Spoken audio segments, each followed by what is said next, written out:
What's up guys, it's Woolf from Cliche, and welcome back to another Civilization 5 guide. Last time I did the Songhai civilization led by Askia. I believe I called it a dualistic civilization. I could do a cultural or domination victory. Faith is very important to them, it really should be tailored towards their victory pathway. But both of the, whatever victory pathway go down, cultural or domination, you do need to do a bit of conquest. Why? Because you've got that lovely emphasis on conquest. You've got war canoe, amphibious promotions, strengthening them, and you get that nice triple in gold when pillaging their cities. So if you want to check out Songhai civilization, check out down the playlist where it should be. So this time, well, I told you I was going to do from the Songhai Civ. I'm doing the Spanish civilization, led by Isabella, one of my favourite civilizations, in fact. Still number one, but yeah. Ruler of Spain, a beautiful and ancient country at the crossroads of the world, between one shore on the Mediterranean and the other on the mighty Atlantic Ocean. The Spanish are a multicultural people with roots in the Muslim and Christian world. A seafaring race, Spanish explorers found and conquered much of the New World, and for many centuries its gold and silver brought Spain unrivaled wealth and power, making the Spanish court the envy of the world. O fair and virtuous Isabella, will you rebuild the Spanish Empire and show the world again the greatness of your people? Will you take up the mantle of the Holy Monarchy and vanquish your foes under heaven's watchful eyes? Your adoring subjects await your command. Can you build a civilization that will stand the test of time? So as you can see, Spain's special ability, the 7 cities of gold, really emphasizes exploration, where you gain a gold bonus for discovering a natural wonder. And if you're the first to find that natural wonder, you receive 500 gold. If you're not, then that's only 100 gold. But let's reflect on this.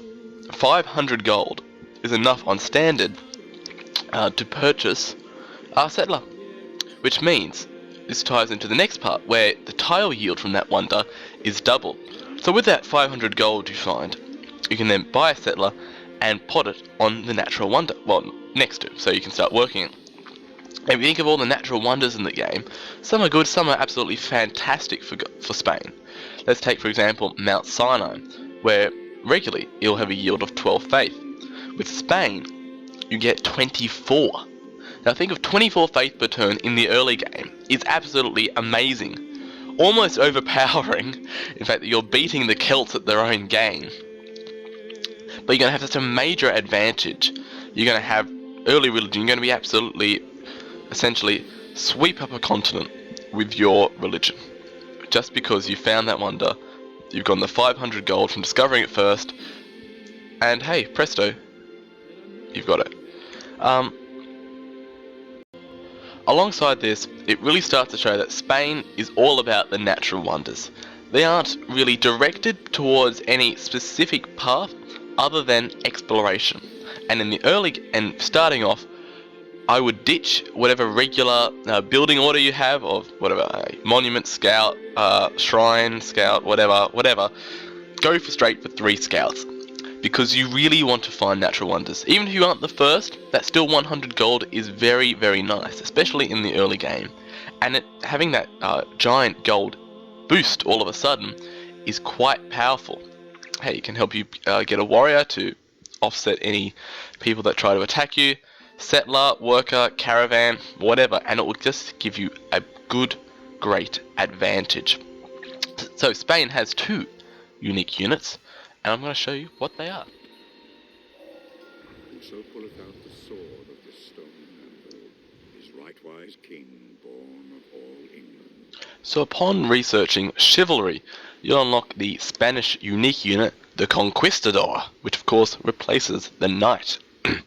The Conquistador has the same strength as the knight, however, it is far superior in that it has no attack penalty against cities, has more defense when it's embarked, has an additional sight, and its real piste resistance is that it can found cities on other continents. Now, a continent in Civ counts as any type of island that's not does not contain the capital. So, essentially, as far as I'm aware, this little thing here is a continent. I can use the conquistadors to place a city on this section, this little continent, because hey, this has got my capital. But any small island like this counts as a continent.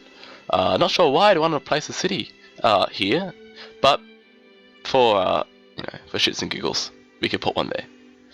So that's the conquistador, and I will show you what he looks like and how we can found cities once Barry the horseman here is finished doing his barbarian cleansing duties. So I'll show you the conquistador in a second. Right, so now that Barry has been upgraded into a conquistador, he's left barbarian duties to Tommy and Gary, and Barry here. He's now onto the new world. Well, what is another world? Civ randomizing maps. Who knows? Anyway, so here he is. He's been bruised from battling barbarians, and now he can go out and form a city for the lovely Spanish Empire. And once you get your conquistadors, you really need to go straight for astronomy, so you can get actually go into faster embark movement, and also to cross the oceans. In the event that you don't have some sort of weird semi-continent right next to your door, you want to use your conquistadors to attach luxury resources, more natural wonders, and things you don't have. Add them to your empire. In this case, silk, copper, wine. You know what I mean? And eventually, settling little cities, as here, Barry Mark II goes to settle a new city up here, right near the Aztecs. Like, what could possibly go wrong settling cities near Aztecs? It's not like we could bring European diseases and smallpox, incidentally wipe out a whole civilization. It's not like that could happen. Let's hope history doesn't repeat itself. Right, so let's move on to the Spanish unique unit, which you can see is coming right up. Can annihilate each other in 1 second. All civilized nations, it is to be hoped, will recoil from war and discharge their troops. So upon researching gunpowder, you unlock the Spanish final unique unit, the Tercio.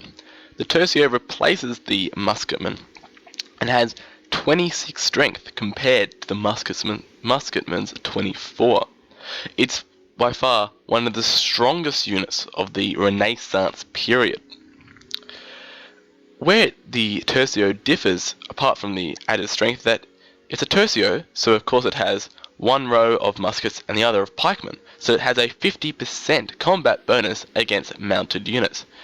To counter this advantage the Spanish have, the Tercio is a bit more expensive to build. However, this can be circumnavigated from upgrading troops, which I would do if I had any iron.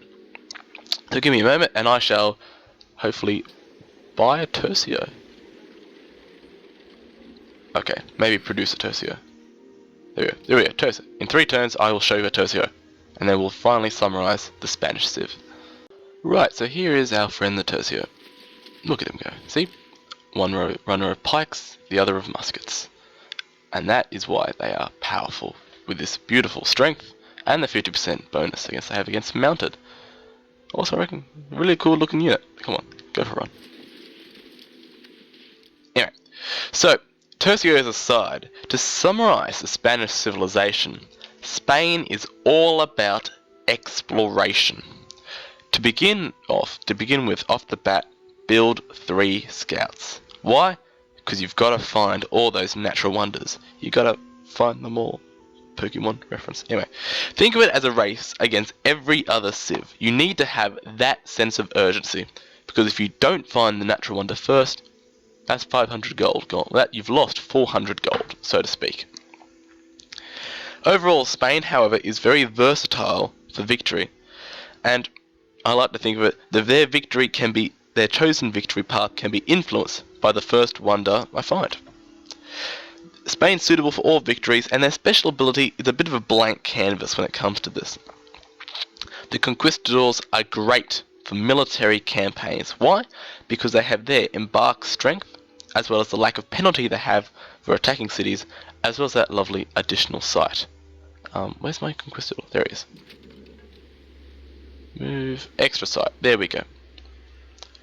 Their ability to found cities should be used in the manner that allows them to attach new strategic resources such as your oil, your iron, etc., etc., as well as new luxury resources, such in this case for me, the silk, copper, wine, as well as to bring in all those sought-after natural wonders which you really need as Spain.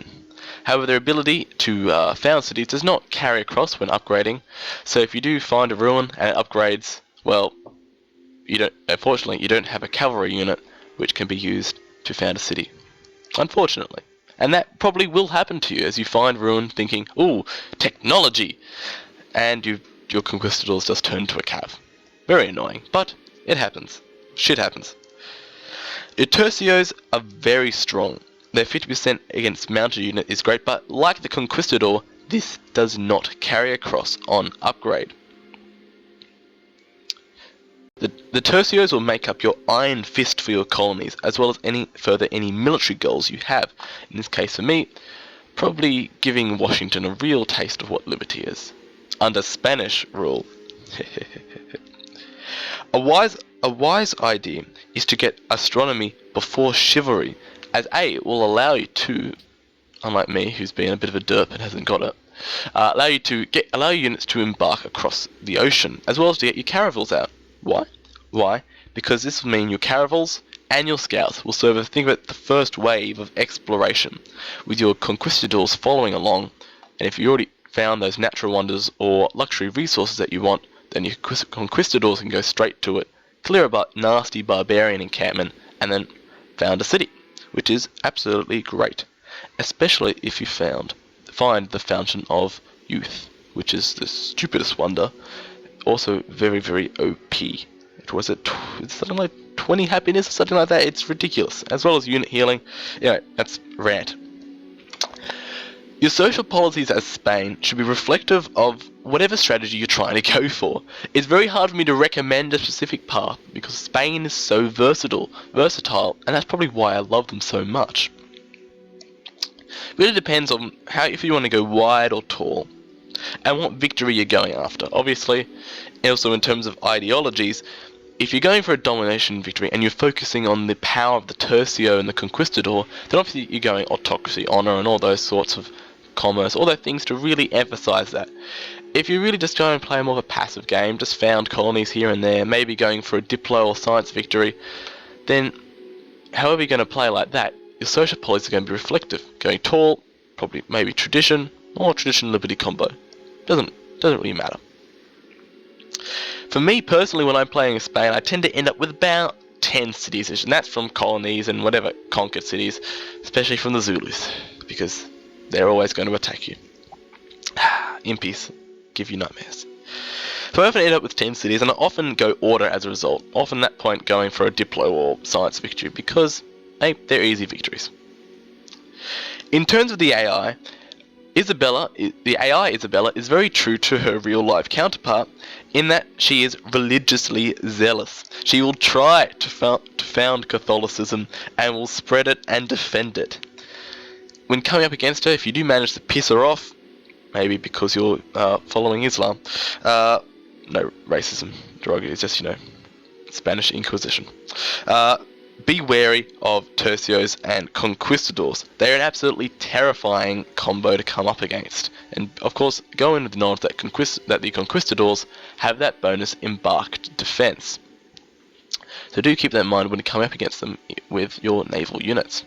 And finally, I'd like to apologise. Mount Sinai is only 8 faith. But Spain, you get 16, not the 24. I must have been thinking of something else. But all I'm trying to emphasize is that Spain's special ability makes things very, very powerful. And with 16 faith, we end up eventually added with desert folklore, a few things here and there, we end up having 35 faith a turn, which is a lot in the early game. It really means you can spread your religion out. Because, nobody expects the Spanish Inquisition. So, I think I might stop there to avoid any other bad jokes and puns. Thank you for watching. It's my guide to the Spanish civilization. Civ all about exploration, but not in a way like Portugal or England with boats, using your conquistadors to found the 7 cities of gold. Thank you for watching, and as always, like, comment, subscribe, especially comment for any other strategies you have for Spain, such a versatile civ, and I'm sure everyone's got their own stories to tell, and I'd love to hear them. So thanks for watching. Stay tuned next time for another civ guide that shall be coming. This time we're doing a civilization, very reflective of the time period. We're doing a certain empire that it's Istanbul and not Constantinople. Thanks for watching, and as always, stay tuned for more.